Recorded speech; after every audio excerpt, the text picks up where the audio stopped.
हार्दिक शुभकामनाएं देता हूं।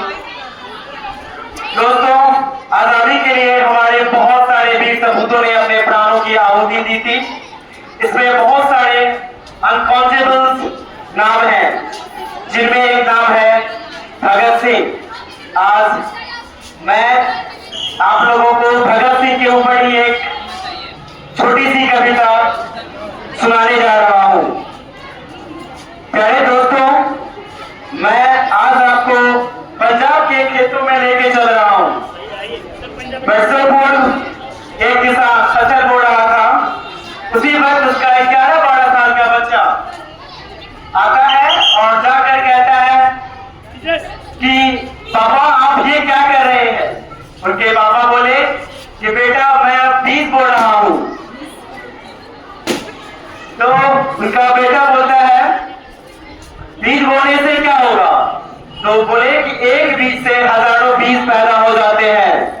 तो जो 11-12 साल का जो बच्चा था वो बोलता है अच्छा।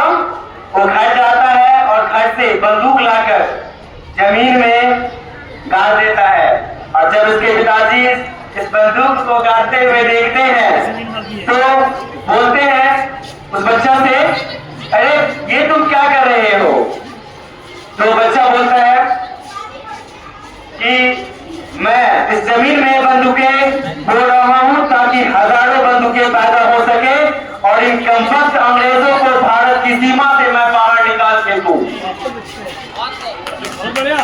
उस सतलज, अब मैं आपको कविता सुनाने जा रहा हूं। उस सतलज में स्वतंत्रता की लहर उठाने आया था। उस सतलज में स्वतंत्रता की लहर उठाने आया था। अंग्रेजों की महामहल की नींव हिलाने आया था। वो प्रतंत्र देश के मन में मुक्ति दिलाने आया था। वो प्रतंत्र देश के मन में मुक्ति दिलाने आया था। हर गुलाब को इनकलाब का ख्वाब दिखाने आया था। बलि बेदी की सैया पर सोने की खातिर आया था। बलि बेदी की सैया पर सोने की खातिर आया था।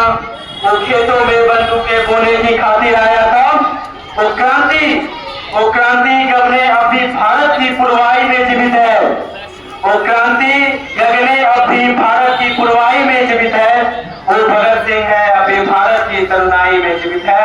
वो भगत सिंह है अभी भारत की तरुणाई में जीवित है।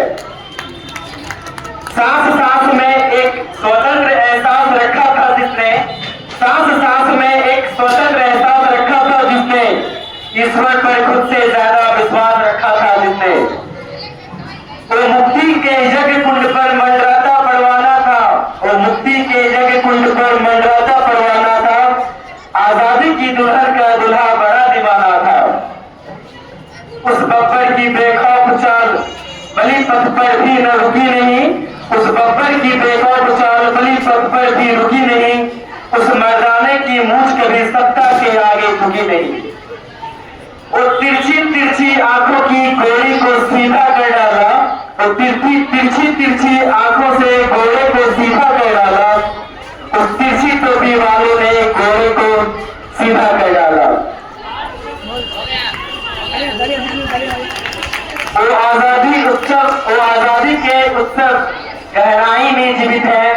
वो आजादी के उत्सव गहराई में जीवित है और भगत सिंह भारत की तरुणाई में जीवित है।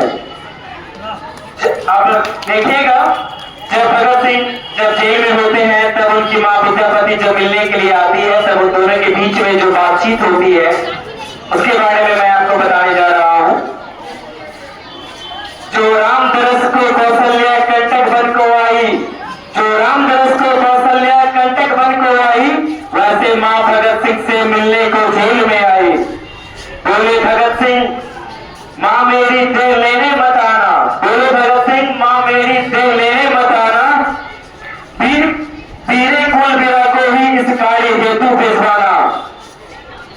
मैं आदेश तुझको दूंगा इतना मुझे अधिकार नहीं। मैं आदेश तुझको दूंगा मुझे उतना अधिकार नहीं।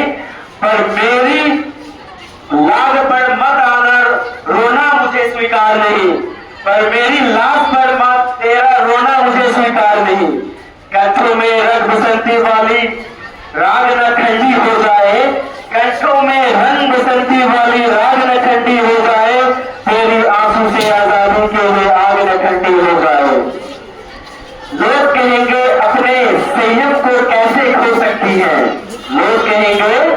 अपने संयम को कैसे खो सकती है, ये रोने वाली भगत सिंह की माँ कैसे हो सकती है, ये रोने वाली माँ भगत सिंह की माँ कैसे हो सकती है। तो स्वतंत्रता की कालखंड की अंगराई में जीवित है, तो स्वतंत्रता की कालखंड की अंगराई में जीवित है, और भगत सिंह अब भी भारत की तरुणाई में जीवित है। वीरों के इतिहास पटल पर वीर जयंती वाले, वीरों के इतिहास पटल पर वीर जयंती वाले, वो इंकलाब के उद्घोषक रंग बसंती वाले। पंच नदी के तटबंधों के नगर पुकारे तुझको, पंच नदी के तटबंधों के नगर पुकारे तुझको, दीवाने करतार सिंह के गगर पुकारे तुझको, हरे भरे खेतों में बैठा सावन तुझे पुकारे, सेज पर बैठे आजादी की दुल्हन तुझे पुकारे, तुझे सतलज रावी झेलम चेनाब पुकारे, लोहड़ी और बैसाखी वाला वो पंजाब पुकारे, लोहड़ी और बैसाखी वाला वो पंजाब पुकारे, और अंगारे तुझे पुकारे कर्म रक्त के धारे, और अंगारे तुझे पुकारे कर्म रक्त के धारे, लुटी वीरता तुझे पुकारे द्वारे द्वारे, वंदे मातरम गीत पुकारे जनगण तुझे पुकारे, भारत की चंदन मिट्टी कर करके